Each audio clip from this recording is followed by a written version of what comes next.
iba-iba lang po sila ng way kung paano nila pinapako yung pako, pero pare-pareho lang po sila ng bala.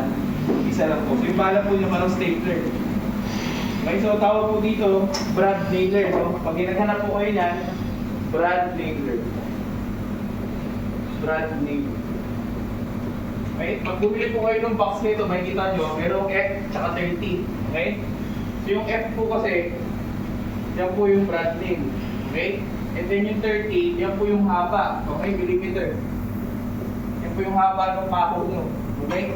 Gano'ng kalalim nyo, kaya niya ipa-all. Pag bumili po kayo yan, mayroong mga option na sukat. Meron po 10, 15, 20, 25, 30, 40, and then 50. Anong wala? 35 at saka 45. Wala po yung mabili nun. Okay? So yung haba po niya. Meron po mga nail gun na kaya lang po mag-accommodate ng 30mm or 1 inch. Okay? Pero hindi naman po kaya mag-accommodate hanggang 50mm or less than 2 inch. 2 inches. Okay? So, ito po, iba-ibang way lang sila kung paano magdadrive, pero pare-pareho lang po sila ng bala. Okay? So, kung binibili ko pong brand itong Jeet Tool. Okay? Jeet Tool. Okay? So, ito po, made in Korea. Okay? So, ang advantage po kasi nito, mas maganda yung brand name nila, hindi dumudulas. Okay? Isa po kasi nagja-jump sa loob. So, pwede rin po kayo bumili ng China, kaso madalas po pinakalawang. Okay? Ito po kasi mas maganda yung quality ng tubog nila or pagka galvanize, yung pagtubog po nila. No? So, Jeet Tool po, makakita nyo naman po sa mga ano yan, Lazada, Shopee, mga ganyan. Sa amin din po, meron din yan po, bibili kayo. Okay? So, ano po ba yung advantage ng mga yan? So, meron ako dito, yung po electric nailer. Ito po yung pinakamura. Okay? So, ito po, kailangan nyo lang po ng outlet, sasaksak nyo lang siya, magagamit nyo na siya. Okay? So, ano po disadvantage nitong ganitong machine? Disadvantage nito, may recoil siya. No? Ano yung recoil? Bila po umaatas pabalik. Okay? So, ito po yung nangyayari pagka hindi nyo nilabanan yung recoil. No? Pag hindi nyo nilabanan, pwede po mangyari dyan, pag binaril nyo siya, may iwan yung pako, no? Mahahawakan nyo pa rin siya. Ang problema, pag nilabanan nyo po, pag tiniin nyo siya, tingnan nyo po yung dito, babakat naman po yung dulo, pero babaon. Okay? So, ang mahirap po niyan, pag bubuo kayo, for example, ito, ipapako nyo dyan, tapos to, ibigilan nyo, pwede po mag-shift yung kahoy pag binaril nyo eh. Kaya hindi ko ma-advise to sa beginner, pero ito po pinakamura. Nasa 2.5 to 3,000. Okay? Depende po sa brand. So, ito, ang disadvantage din, hanggang 30mm lang siya. Pero pwede po ito mabilis ha. Baka kasi sabihin nyo, mahina ito. Pwede po siya mabilis. Okay? So paano siya gagana? Marami pong pako yun. Tumagos yung pako. Baka kasi sabihin nyo, ano lang, matibay po ito. Kato nga lang, pag nasira ito, syempre, minsan mas mahal pa yung ito. Yun lang po, nagmamarka lang siya. So hassle po yan, mamasilan nyo pa, lilihain nyo pa, di ba? Kasi pag di nyo po nilabanan yung pako, nakalutang. Okay? So paano siya gamitin? Kailangan po i-on nyo muna, pag umilaw yan, and then set nyo po yung lalim nito sa 6. Okay? Pag nilagay nyo po kasi sa number 2 or mas mababa pa, ang chances niya, ganito po yung pako. Yan. So saan yung ginagamit, sir? Binibend po kasi namin yan para sa upholstery. Okay? So kung may chances po na kailangan kayo mag-upholstery, no need na mag-stapler, ito na lang po, yung pupo na lang.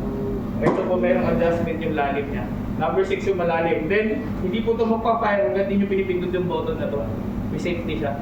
Okay? So at least ito po, bago nyo mapindot yung trigger, kailangan nyo munang i-release yung lock na dito. Okay? So ito po, electric nailer. Next po, yung common na ginagamit, ito po yung pneumatic nailer or pneumatic brad nailer. Kailangan nyo po ng compressor para magana ito. No? So, kung may compressor po kayo, may quick release po yan. Ito po, pag pinush nyo pababa, ayan, push nyo pababa, i-shoot nyo siya sa dulo niya, naka-connect na siya. Yung iba po kasi nilalagyan mo nung screw, di ba? Para po yung parang pang-lock niya. So, ito po, pwede nyo ilipat kagad to directly sa mga spray gun nyo, pati po dun sa mga blow gun nyo, no? So, at least yan, makapaglinis po kayo ng tool. Okay? So, ang disadvantage po nito, kailangan nyo pa ng compressor para tumakbo yung machine. So, maganda lang po, pag meron kayong machine na ganyan, pwede rin kayo magpintura. Di ba? So, ito po, yung ganito, 1 horsepower, tatakbo na po siya. Kailangan nyo lang po i-maintain yung 30 PSI. Okay? 30 PSI to operate. kailangan nyo po maintain yan. Pag po bumaba sa 30 PSI yung compressor, yung hangin niya, hindi po babawal yung pako. Okay? Eh syempre ito po, may safety din. Hindi siya puputok hanggang hindi nyo po pinipress down yung dulo niya. Ayan o. Nakikita yung dulo niya. Kailangan po ilubog, tapos sa kanila, pindutin. So may excess hangin po lumalabas dito yan, pero para lang po hindi sumabog yung piston. Okay? So yung bala po niya, ganito magkapit ha. Lahat po ng nail gun kailangan towards dito sa tip niya. Hindi po pwedeng dito na nakalagay sa taas. Kailangan po na dito sa dulo. Okay, so makabili po kayo mas mahaba dyan, pwede ito. Ang maganda dito, ito yung pinakamalakas na version ng brand name, yung Matic. Okay, tapos ilalak nyo lang po yan. Ayan na. Paano yung malalaman kung ubos na? Pag meron po lumitaw ng green dito sa loob na to, ubos na yung bala. Kaya po nakalagay, pag green na, reload na. Okay, yung iba po, walang way para makita eh. Oh. So bigla na lang ayaw mag-fire ng tail. Okay? Dito po maganda mabilis. Pwede. Meron din pong ganito na walang safety. Ibig sabihin, pag nakalabit nyo po yan, puputok na. Hindi po namin pagagamit ngayon sa inyo yan kasi baka po mabaril nyo yung katabi nyo or kayo mismo. Okay? Maganda lang po yung safety pagka professional na kayo. Alam nyo na kung paano gamitin ng tama. Kasi di ba, natatakot po na hindi gumamit no, may safety. No? Kasi minsan po, babagsakan lang po ng yung trigger, pwede na pong may tamaan yan. Okay? So po kayo mag-alala kasi dito puputok hanggang hindi nyo napipress down yung dulo. So ito po mahal ito kumpara dun sa walang safety. Yung walang safety, nasa 700. Ito po, nasa mga 5,000 megit. Okay? So yung 700, mas mahal po yung paggamot. No? Tandaan nyo po, bumabawin po sa laman ng tao yan kaya niligado. Huwag nyo na akong tanongin kung masakit kasi po tinamaan na ako ilang beses na. Okay, buti hindi naman sa mukha, sa kamay-kamay lang. Okay? So, ito naman po yung next. Ito yung tinatawag natin na ay, bago tayo lumipat dito, kailangan po pag bibili kayo compressor, huwag po yung second hand. Baka mamaya hindi nyo po alam, yung loob ng tangke, kinalawang na. Kasi every after use po, kailangan i-drain yung hangin yan. Hindi rin kayo pwede mag-stock ng hangin dyan, kailangan po i-release nyo. Tandaan nyo, ang compressed air, nagtaturn into liquid. Pag po nag-settle dun sa bottom ng tank yung liquid at hindi nyo i-drain, kakalawangin yung ilalim po dyan. Kahit maganda yung labas niya, sa loob po, baka mamaya corroded na. So make sure po dinidrain yung ilalim. Regardless kung ginagawa nyo paint or kung ano man. Okay? So ito rin po, kailangan nyo lagyan ng oil pala. Pinapatakan po namin ng oil yan, kahit single oil, kahit cooking oil, pwede po. Para po hindi mapasukan ng tubig yung system niya. Kasi po, minsan dumadaloy sa hose yung tubig. Okay? So yun po yung para dyan sa safety niya. So yung gamit namin made in Taiwan na brand nito, A+. Okay? Kasi ibang brand po, hindi sira. Ito po, tagal na po. Ito na yan. Okay? Last dito, ito po yung isa sa mga pinakamahal, no? Kung ito, 2,500 to 3,000, ito naman, 700 to 5,000 megit, depende po kung may safety. Ito po nasa mga 32,000 yung set dito, no? So ito po yung isa sa mga mura kasi may 40 volts pa kami nagamit, nasa 58,000 yung set. Okay, so bakit siya mahal? Kasi po una-una, core test, saka bagong system ito, no? So ito po, lumabas yung version nito, 2019. Okay, bago po ilabas sa market yan, meron na kami dito, bago po ilabas sa, kahit sa Japan po, bago lang po sa Japan, meron na kami. Kasi pumunta dito yung makita Japan, dahil po merong woodworking class dito sa Pilipinas.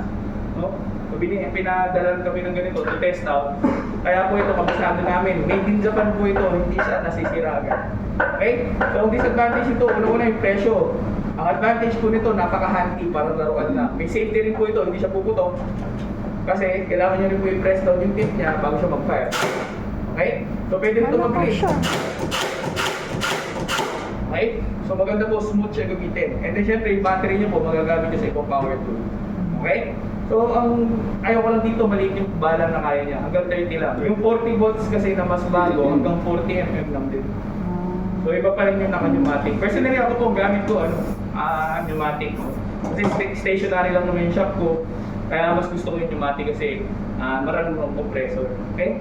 So yun po yung maganda dito sa mga nail gun. Make sure lang po na pag gagamitin nyo ito, alam nyo po yung direction ng nail, kung saan lalabas. Hindi pwedeng itagilid po yan, no? Kailangan naka-maintain ng 90 degree. Kung saan nyo po babarilin, doon dapat kayo. And nakita nyo may nuts dito, bawal pong barilin yung nuts. Pwede po kasi mag-shift yung bala, sobrang tigas nito eh. Hindi po niya makaya penetrate. Okay, so kunwari po ito, tatagilid nyo ng konti. Ayan na po yung kako, ayan. Paano kung dyan kayo nakahawak? Kasama na po kayo dun sa project. Okay, so make sure po kung gaano kahalaba yung kako, ganun din kalayo yung distansya ng daliri nyo. So So, kunyari po, ito, yung layo niyan, kailangan mas malayo dun sa haba ng pako. Then, tsaka kayo mag-file. Okay? So, tandaan nyo, magre-reset po yung cordless pagka masyado matagal nakatiin.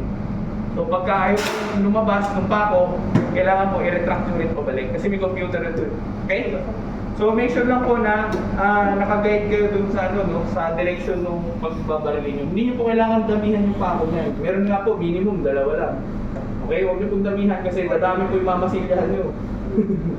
Okay? So, ito pong nail gun natin, tandaan nyo, ang ginagawa lang niya, to hold down muna yung 2 pieces of wood until the glue dries. Wala po sa tibay yung pako na to. Parang clamp lang yan na pwede iwanan. Okay? And syempre makikita nyo, low profile lang. Oh. Hindi siya ganun ka laki yung butas. Okay? So yun po yung maganda sa ganito. Hindi lang namin ito magamit sa modular. Kasi mababasag yung laminating. Okay? So ngayon po gagawin natin, buhayin nyo muna yung pinaka-bottom part. So ito po yung bottom part na yan. Makikita nyo po meron siya yung butas, yung keyhole. And then next, ito po, lalagyan nyo ng glue. Paglagay nyo po ng glue, dikit nyo dyan. And then lagyan nyo rin ng glue itong taas, tapos ipatong nyo po ito. Kailangan yung same width and same length. Masandwich nyo siya. Ito po yung part ng bottom niya. Tapos ang nail gun po niya, 1 sa dulo, tapos sa gitna. Okay, then flip po sa other side as follows. Okay?